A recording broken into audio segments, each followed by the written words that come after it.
Kwa nini TAKUKURU wameweka kikomo cha umri kati ya miaka 18 hadi 25 katika tangazo lao la ajira? Karibu tena kwenye Jack Media TZ. Kila hatua ni maarifa na kila maarifa ni nguvu. Kwanza, ni muhimu kuelewa kwamba taasisi ya kuzuia na kupambana na rushwa maarufu kama TAKUKURU ni chombo cha serikali chenye jukumu la kupambana na rushwa nchini Tanzania. Namba 1. Mahitaji ya kimwili. Baadhi ya majukumu ya TAKUKURU yanahitaji mafunzo ya nidhamu na uwezo wa kufanya kazi katika mazingira yenye changamoto.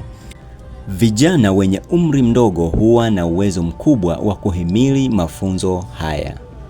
Sababu ya pili, ajira za ngazi ya kwanza.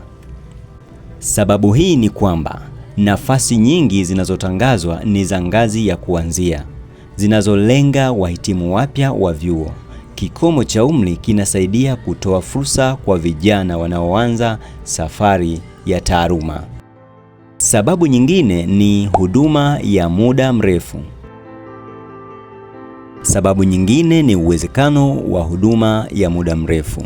Kuajiri vijana kuna ruhusu taasisi kunufaika na utumishi wao kwa kipindi kirefu kabla ya kufikia umri wa kustaafu. Sababu nyingine, sera za serikali. Aidha, vigezo vya umri mara nyingi huendana na sera na kanuni za ajira katika utumishi wa umma nchini Tanzania, hasa kwa nafasi zinazohitaji mafunzo maalum ya awali.